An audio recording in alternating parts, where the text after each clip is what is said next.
Well, glorious day on the Highveld for the Sunday meeting, the 27th of February on the stand side at Turffontein. We've got a couple of features, minor features, but should be very good racing.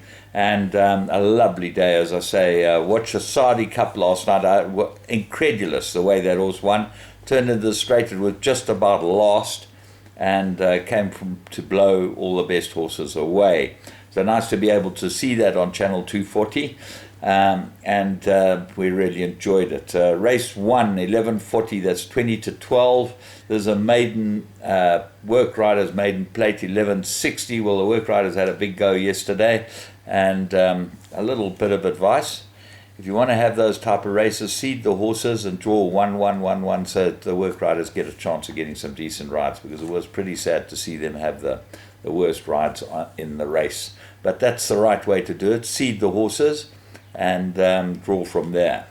So let's go into race 1, which is 11:60 work riders race. Well, there's only work riders in this one. Eagle River from the De Kock stable with Chama Mabaya on it. Ran one very good race, but the time was slow. So JP 2000, well, he's 6 to 10 in the betting. His times are much better than Eagle River. He's got to run well here. Red Aura, look for improvement from this one.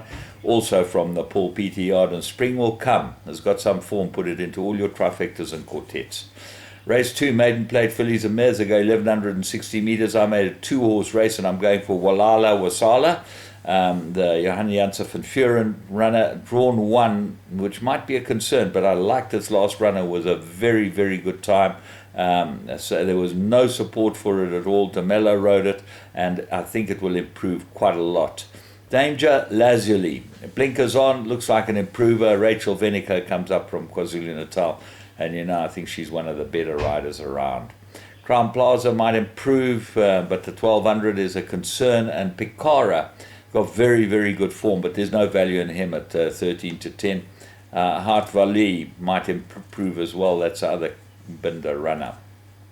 Race 3, maiden plate fillies and mares, 1600 meters, and it does look like an absolute two-cornered contest. Pashasha, defender, writes, I'm hoping Pashasha wins for Gerald Sadler. I'd love to see it win for him.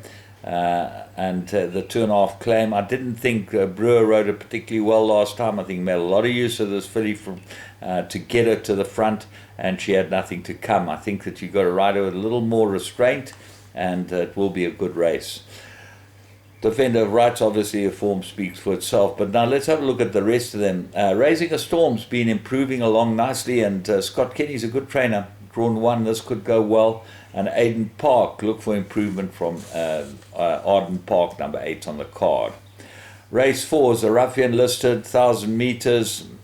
Fillies race over 1,000 meters. The weights would suit a horse like Zoom Lady if she's improved a lot. And I tell you, Alec Laird's horses do improve a lot. She's beautifully bred, and she might be the good value at 8 to 1. Magic Tycoon gets 2 kilos from Fennec Fox for 3.75 length beating. Might not be enough, but she might also improve quite a lot. They're both by What a Winter, these two. Then you look at the top, you've got the Paul Peter runners, Fennec Fox and River Cararis. Obviously, Warren Kennedy goes for what he thinks the better one, and River Cararis has beaten Fennec Fox, so there's no reason to think that wouldn't happen again. Showtime, look for this to get right into the fight. Corey Lensley doing very well, and I expect this filly Showtime to run really well here, although at times might not quite be up to some of the others. Race 5, Stormbird Stakes. This is for the Colts, 1,000 meters, and 2-cornered contests. I think Arrivederci, very good first run, 3 kilos down on the run on the form with Magic Tattoo. Got to go very well. Magic Tattoo does look like the big danger, and I was very impressed with the way he won in a good time, but the 3 kilos might be the difference between him and Arrivederci. Ode to the Ocean, definitely got some sort of chance, and Above the World has got to have a chance. 3 good runs, and Corne Spies put this in the Colts race rather than the Phillies race. That gives him some sort of look at what he's doing. Race 6, Bahia Handicap, 1,000 meters, and I'm going for Mind Reader. She's 10, 12 to 1. I think she was butchered last time, and Gavin Larena was intent on getting her in behind.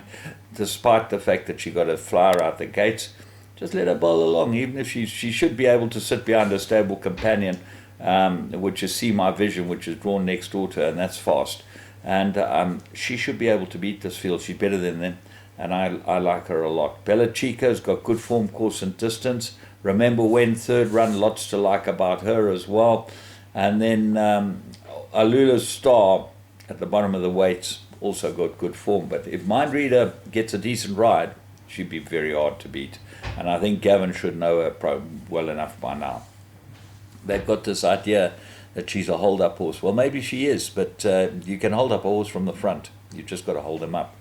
A race 7, Acacia Stakes, grade 3, 1600 meters.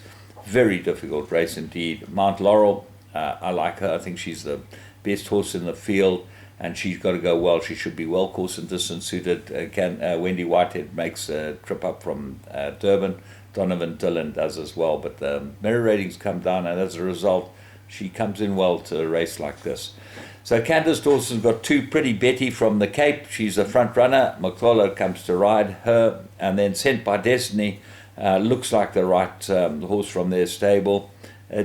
She should run well. Admire Me, very good win, and she's a favourite over the course and distance. CM, course and distance 3-1, but drawn 13. The same for Rosa Prima, drawn 11. The same for Bon Vivant, drawn 12. All of them are going to have to get a little luck in running. And then Pin Up, or 54 kilos, might be very competitive. Race 8, this is a maiden plate, 1600 meters. I'm going with number 7, Canada Square. I thought it was extremely 2 very good runs. Drawn 1, lots to like about Canada Square. Take a close look at 9, Duke of Normandy. A Wire Marwing's runner gets the blinkers, very much improved last time Mark Hahn bought that. And then the 1 and 2, 1 is drawn 10, which doesn't help. Rachel gets the ride on that for Gavin Van Zyl. And the 1.5 kilos will help. And Blonde Act, third run after arrest, Craig Zaki sticks with her. So quite a difficult little last race to play around with. And we should have a good day. So until tomorrow, where we're back in Durban, from me, James Goodman, and the Interbet team, have a very good day's racing.